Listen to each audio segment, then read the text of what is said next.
Good morning, ladies and gentlemen. We got him. On the evening of September 11th, a family member of Tyler Robinson reached out to a family friend who contacted the Washington County Sheriff's Office with information that Robinson had confessed to them or implied that he had committed the incident. This information was relayed to the Utah County Sheriff's Office and senior investigators at Utah Valley University. This information was also conveyed to the FBI. Investigators reviewed additional video footage from UVU surveillance and identified Robinson arriving on UVU campus in a gray Dodge Challenger at approximately 8:29 a.m. on September 10th, in which he is observed on video in a plain maroon t-shirt, light-colored shorts, a black hat with a white logo, and light-colored shoes. When encountered in person by investigators in Washington County on September 12th, in the early morning hours, Robinson was observed in consistent clothing with those surveillance images. Investigators interviewed a family member of Robinson who stated that Robinson had become more political in recent years. The family member referenced a recent incident in which Robinson came to dinner prior to September 10th, and in the conversation with another family member, Robinson mentioned Charlie Kirk was coming to UVU. They talked about why they didn't like him and the viewpoints that he had. Family member also stated Kirk was full of hate and spreading hate. The family member also confirmed Robinson had a gray Dodge Challenger. Investigators identified an individual as the roommate of Robinson. Investigators interviewed that roommate, who stated that his roommate, referring to Robinson, made a joke on Discord. Investigators asked if he would show them the messages on Discord. He opened it and showed several messages to investigators and allowed investigators to take photos of the screen as each message was shown by Robinson's roommate. These photos consisted of various messages, including content of messages between the phone contact named Tyler with an emoji icon and Robinson's roommate's device. The content of these messages included messages affiliated with the contact Tyler, stating a need to retrieve a rifle from a drop point, leaving the rifle in a bush, messages related to visually watching the area where a rifle was left, and a message referring to having left the rifle wrapped in a towel. The messages also referred to engraving bullets and a mention of a scope and the rifle being unique. Messages from the contact Tyler also mentioned that he had changed outfits. I know there's been speculation as well as to the writing on those casings, those bullet casings, and I believe we have that as well. And I will share that with you now. So the area north of Campus Drive Road where the suspect crossed over, you saw some of that in the video that we released last night, consists of a grassy area with trees on the edge of the UVU campus. Investigators discovered a bolt-action rifle wrapped in a dark-colored towel. The rifle was determined to be a Mauser Model 98 30-06 caliber bolt-action rifle. The rifle had a scope mounted on top of it. Investigators noted inscriptions that had been engraved on casings found with the rifle.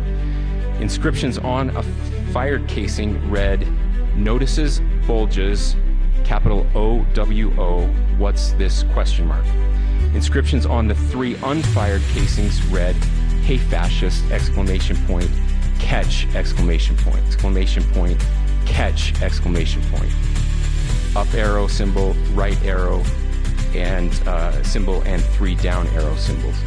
A second unfired casing read, "Oh Bella Chow, Bella Chow, Bella Chow, Chow Chow," and a third unfired casing read, "If you read this, you are gay, LMAO." We are indebted to law enforcement across the state who's worked seamlessly together, local law enforcement, state law enforcement, and our federal partners with the Federal Bureau of Investigation.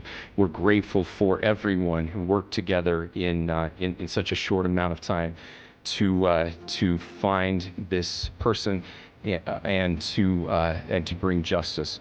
I want to thank the public who's been so engaged, reviewing videos, helping us with sending in tips and helping us get to this point.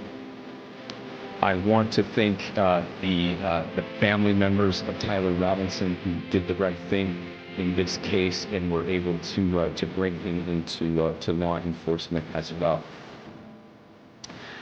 I especially want to thank family of Charlie Kirk, Erica, Charlie's parents, his children. I want us to be thinking of them as we bring justice in this case.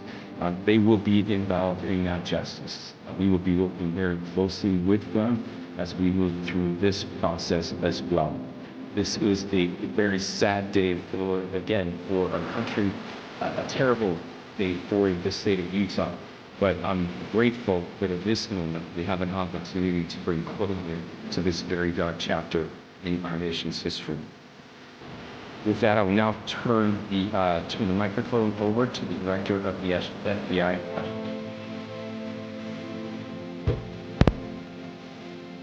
Thank you, Governor. This is what happens when you let good cops be cops. The FBI and our partners are proud to stand here today together to bring justice to the family of Charlie Kirk in honor of his memory. I want to express my deep gratitude to President Trump, the Vice President, and the entire White House who have been so incredibly supportive with both resources and just personally to the FBI as a team. They had our backs the entire way, and I just want to express my gratitude for giving us the resources we need to operate in this space to bring this sort of justice at this sort of speed.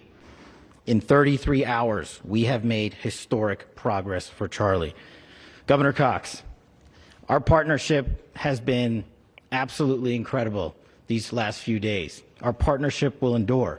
Your state and local partners, your sheriffs, your DPS community has been unbelievably impressive in the hardest of times.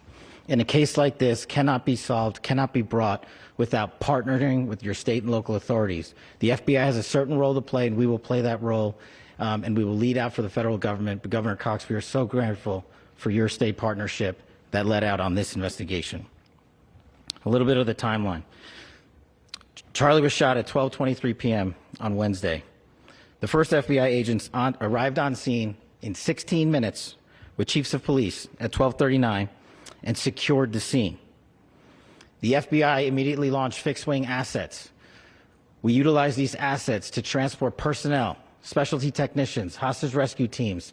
We also utilized these assets to go back and forth from the East Coast and here in Utah to transport forensic evidence and other evidence that will be analyzed and is being analyzed at our FBI laboratories in Quantico and other laboratories, including the ATF.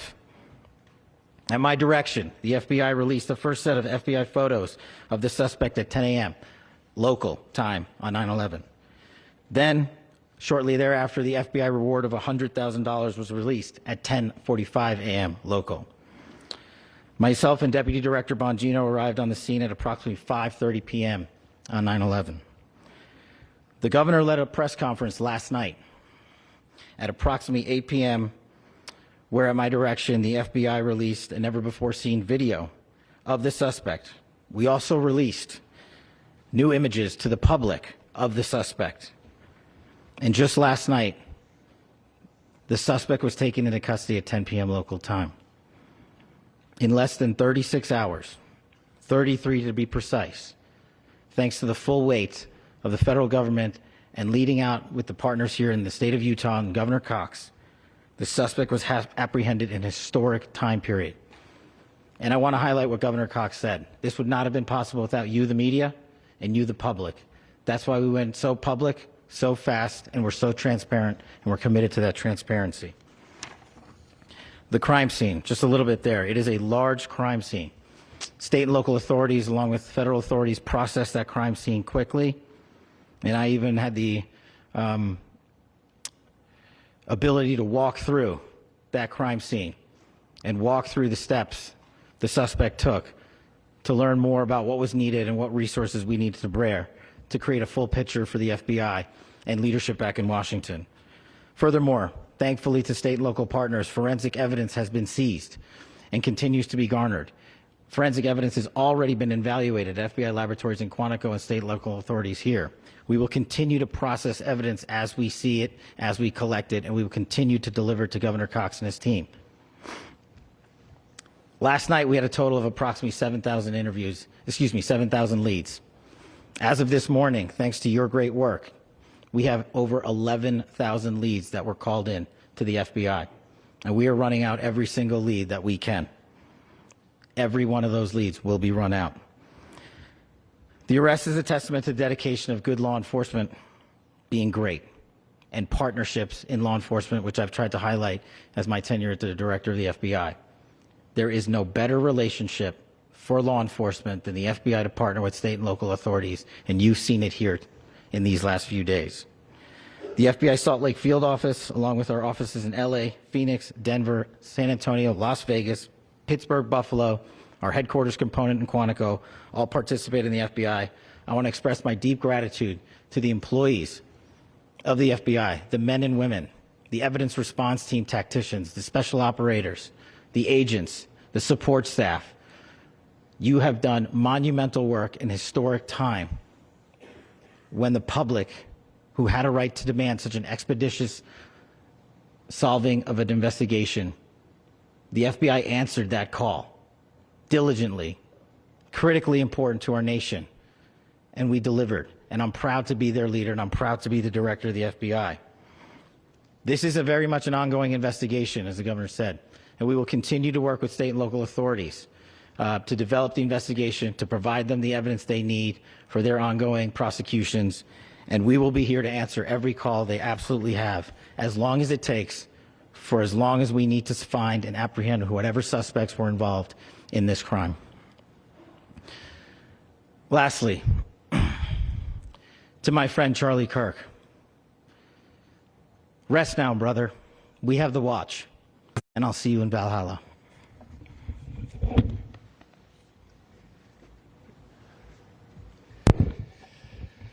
Thank you, and good morning.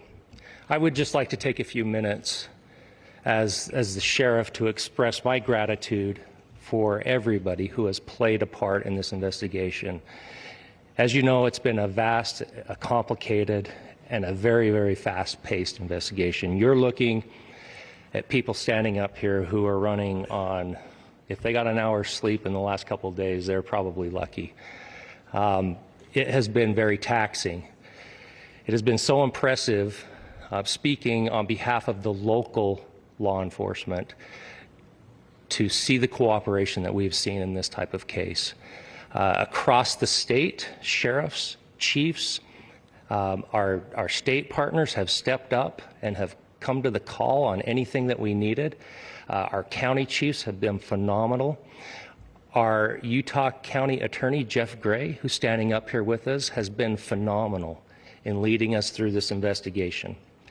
I would like to thank the federal government for their resources, their assets. Our local team here, our FBI team, has been extraordinary in helping us work through this and bring this person to justice.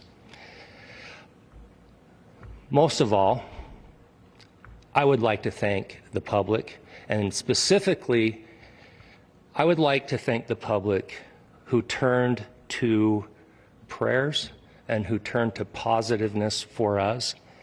I would like to thank them on behalf of the law enforcement community, because we needed those prayers. That's what we needed to get through this. We needed your support, and you gave it to us.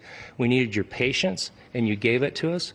And I would like to thank you for the Kirk family, because that's what they need, is your support and your prayers, and that will get us through all of this. So thank you, everybody, for everybody that have stepped up. We've had such a phenomenal response to this. Thank you.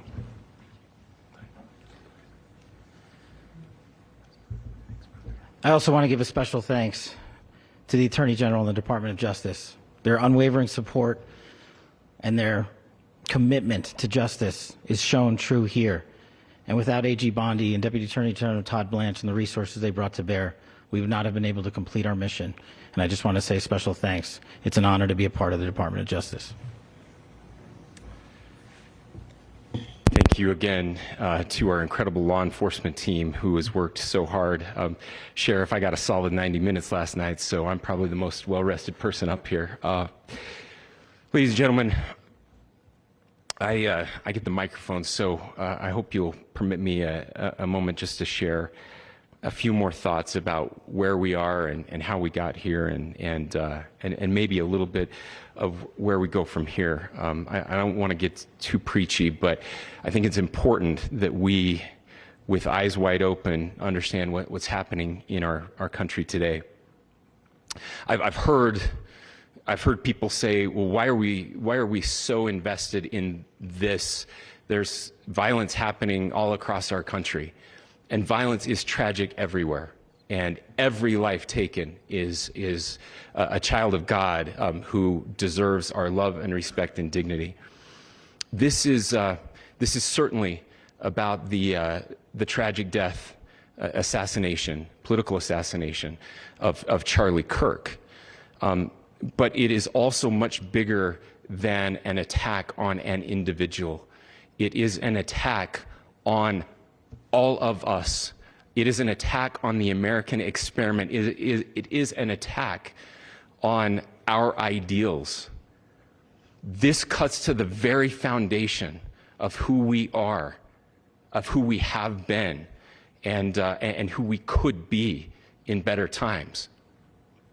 Political violence is different than any other type of violence for lots of different reasons. One, because in the very act that Charlie championed of expression, that freedom of expression that is enshrined in our founding documents, in having his life taken in that very act, makes it more difficult for people to feel like they can share their ideas, that they can speak freely. We will never be able to solve all the other problems, including the violence problems that people are worried about, if we can't have a clash of ideas safely and securely. Even, especially those ideas with which you disagree. That's why this matters so much. Over the last 48 hours, I have been as angry as I have ever been, as sad as I have ever been. And it was, as anger pushed me to the brink, it was actually Charlie's words that pulled me back. I'd like to share some of those. And specifically right now, if I could, I need to talk to the young people in our state, in my state, and all across the country. As President Trump reminded me, he said, you know who really loved Charlie? The youths. And he's right. Young people loved Charlie, and young people hated Charlie. And Charlie went into those places anyway. And these are the words that have helped me. Charlie said, when people stop talking, that's when you get violence. He said, the weak can never forgive. Forgiveness is the attribute of the strong. The only way out of the labyrinth of suffering is to forgive. Welcome without judgment, love without condition, forgive without limit. He said, always forgive your enemies. Nothing annoys them so much. A few months ago, I referenced this last night, Charlie posted to social media, when things are moving very fast and people are losing their minds, it's important to stay grounded. Turn off your phone, read scripture, spend time with friends, and remember, internet fury is not real life. It's going to be okay. He again said, when you stop having a human connection with someone you disagree with, it becomes a lot easier to commit violence. He said, what we as a culture have to get back to is being able to have a reasonable agreement, where violence is not an option. Now, again, to my young friends out there, you are inheriting a country where politics feels like rage. It feels like rage is the only option. But through those words, we have a reminder that we can choose a different path. Your generation has an opportunity to build a culture that is very different than what we are suffering through right now. Not by pretending differences don't matter, but by embracing our differences and having those hard conversations. I think we need more moral clarity right now. I hear all the time that words are violence.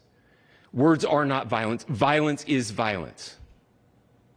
And there is one person responsible for what happened here, and that person is now in custody and will be charged soon and will be held accountable. And yet, all of us have an opportunity right now to do something different. I want to thank my fellow Utahns. This bad stuff happens. For 33 hours, I was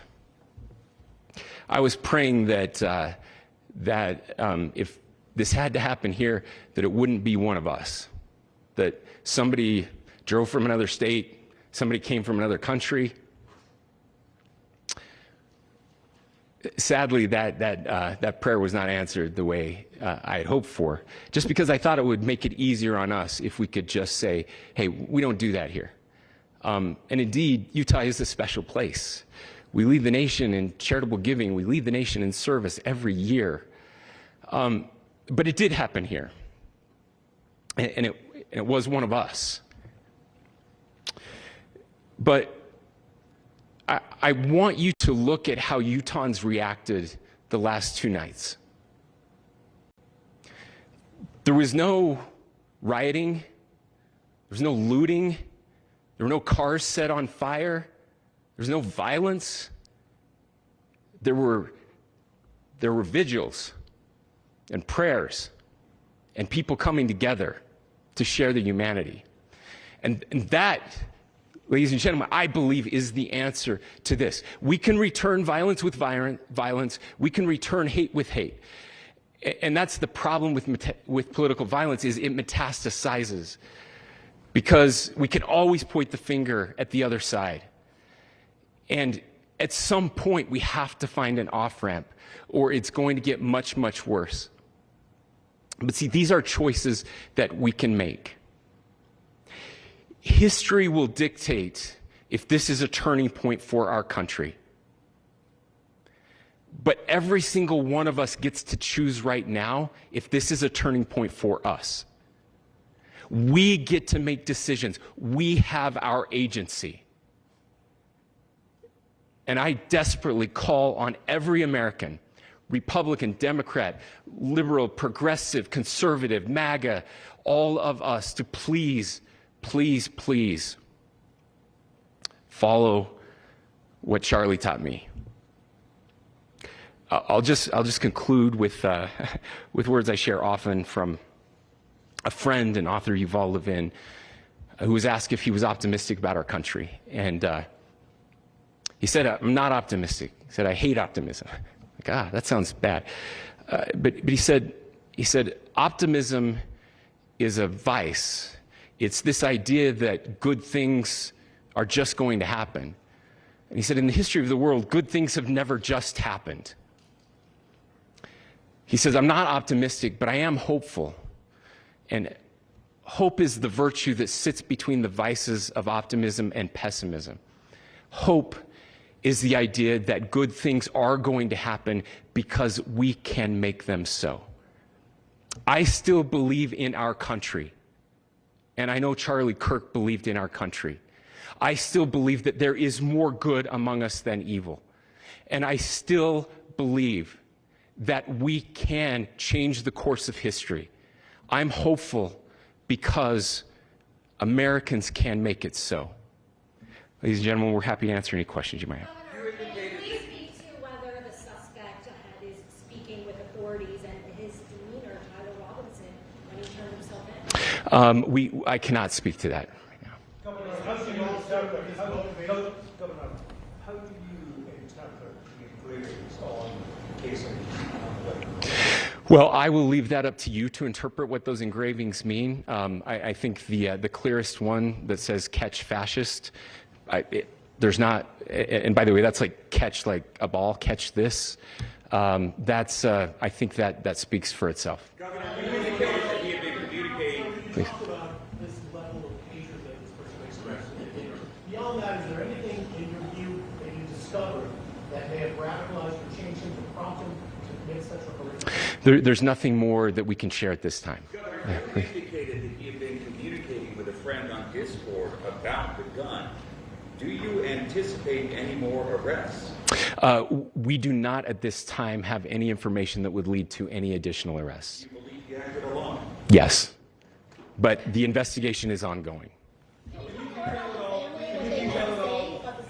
How he came into custody of police and where he is right now? Yes, so right now, Mr. Robinson has been booked into the Utah County Jail.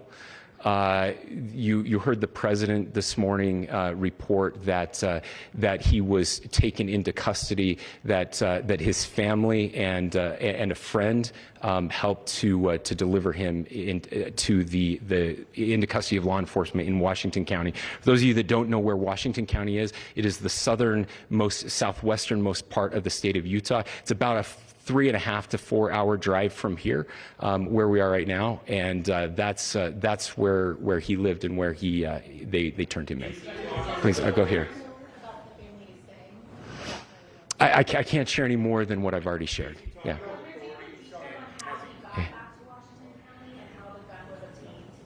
So how we obtained the gun? The gun was found here. Yeah. So I don't have much more details on that. We do know that he drove. We had his car here on campus, and then we had his car going south back to the St. George. It's actually the city of Washington in Washington County. Is he talking with authorities and did he discuss a load? I'm sorry? We don't have any information that would lead us to believe that. Yes, in fact, it was just released. Yes. Talking with authorities and did he discuss a motive? I can't answer that right now. Yeah, thank you. Over here.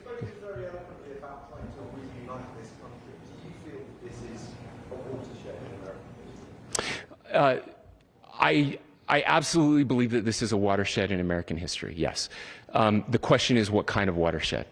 And that chapter remains to be written. Is this the end of a dark chapter in our history, or the beginning of a darker chapter in our history? Look, I mean, if you look at true political assassinations in this country of someone of this stature, this feels a lot like the late 60s, and having one so gruesomely displayed on camera in all of our hands and in all of our pockets. We are not wired as human beings, biologically, historically. We have not evolved in a way that we are capable of processing those types of violent imagery. And by the way, we've seen another one with a gruesome stabbing very recently that went viral. This is not good for us. It is not good to consume. Social media is a cancer on our society right now. And I would encourage people to log off, turn off, touch grass, hug a family member, go out and do good in your community. That is happening, and it's happening organically right now. I had a friend in a small city in Utah who said, we're getting together, the Republicans and Democrats in my little town are getting together to have a discussion last night, just to find a way to find their better angels. So yes, this could be, I mean, again, you have to go back to JFK to have seen a video live of something like this happening.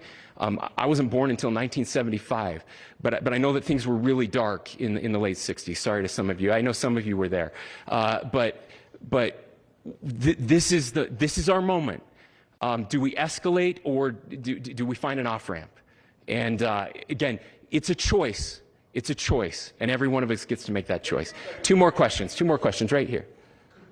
Clarify that the release of those enhanced images at 8 p.m., the timeline that Director Patel gave us, led to the arrest at 10 p.m. Is there a direct connection between those two events? I cannot comment if there is a direct connection or not, but all I can say is that that through some process, the family came to know that this had happened. One more thing, Governor. Could you just clarify the clothing issue you mentioned earlier? Was he changing outfits? Could Correct. you just clarify this? Yes, yes. So, so when he's first spotted on campus, he has different clothing on, and then he changes clothing on the roof, and then changed back into that clothing at some point, so that when he was apprehended, when he was arrested, the clothing matched the clothing he had on before the shooting here at UVU. Last question here. Yes. Suspect was freshly taught. Can you kind of tell us a little bit more about where, and was he a student here at the student, and is there any history of mental illness? Yeah. So I don't have any information on the mental illness part. He was not a student here at UVU. He was living and had lived for a long time with his family in Washington County, in the southernmost part of our state. Thank you, everyone, for your great work in getting this information out. I would just say, process-wise, this may be important. I know many of you aren't familiar with the process in Utah. I think it's important that you understand that basically we have 3 days for charging documents to be filed. A CI will be filed. We'll have more information then, more detailed information as those charging documents are filed in preparation for a preliminary hearing. So 3 days. So we would anticipate then that early next week those charging documents will be filed. We will obviously be working. The county attorney will be working very closely with